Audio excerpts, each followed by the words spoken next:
समय है। अमन अपने कमरे में अकेला बैठा है। कमरा शांत है लेकिन हवा भारी लग रहा है। अमन के मन में कुछ डर सा घूम रहा था। अंधेरे कमरे के कोने कोने में जम गया है पर उससे नींद नहीं आ रही।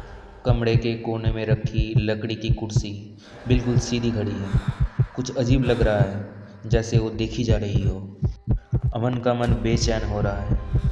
उसकी सांस चल रही है, होंठ हल्की सी हिलती है पर कोई आवाज़ नहीं। कुर्सी की बदलती परछाई को देखते हुए अमन की रूह कांप जाती है। आंखों में पानी आ जाता है। अमन की आंखें खुल जाती है। वो सीधा छत की तरफ देख रहा है। कमरा बिल्कुल शांत है। वो धीरे से बैठता है। सांस तेज हो जाती है। कुर्सी अब पहले से थोड़ी नज़दीक लग रही है। अमन कुर्सी को घूरता है। उसकी सांस चल रही है। होंठ सिर्फ सांस लेने की वजह से हिल रहे हैं। सुबह हो जाती है। कमरा नॉर्मल लगता है लेकिन ज़मीन पर कुर्सी के घिसने की निशान है।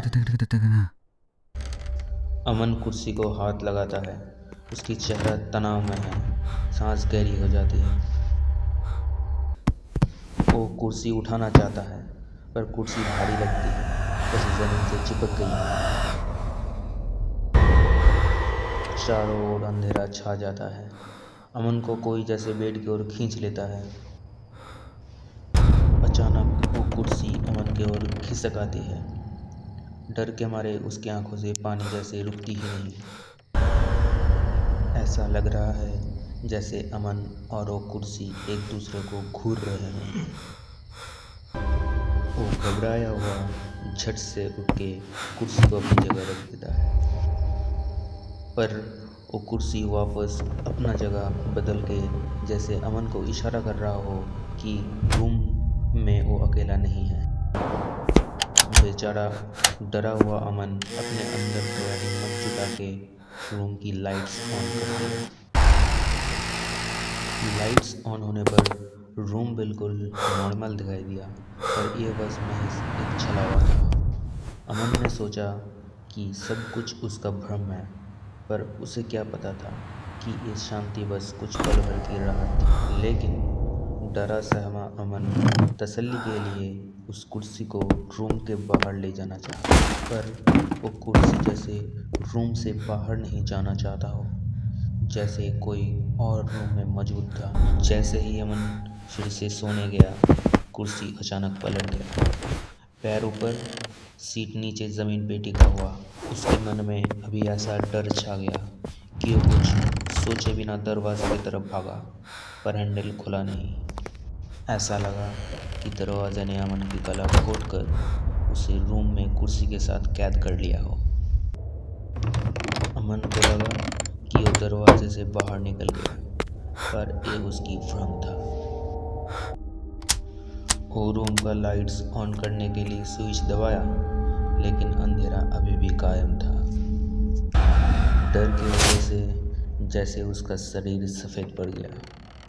वो कुर्सी का खौफ अब उससे शरीर में फैल चुका है। कुर्सी जैसे अमन को कुछ इशारा करना चाहता हो। अंधेरे में अमन की सांस ही सिर्फ जिंदा चीज़ लग रही है। उसका आँख उससे थोड़ा बंद हुआ ही था कि फिर से कुर्सी उसकी ओर खिसक आई।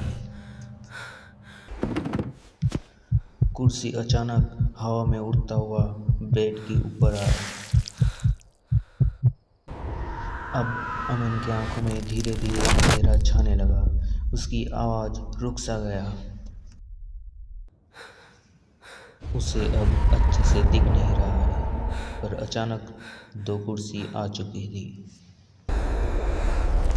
कुर्सी से अब एक परछाई बाहर झांक रही थी, अमन को जैसे अपने ओर बुला रही हो। वो परछाई अमन को निकलने ही वाली थी कि सब गायब। अब उसके हाथ में परछाई लिपटी हुई थी। परछाई उसके शरीर में फैल रही थी और उसी परछाई के साथ अमन भी जैसे अपना अस्तित्व गंवा रहा था। अब उसके शरीर से आत्मा धीरे धीरे बाहर आ रहा था। जमीन पर एक और परछाई दिख रही है जिसका कोई मालिक नहीं। कमरा शांत है लेकिन पूरी तरह खाली नहीं।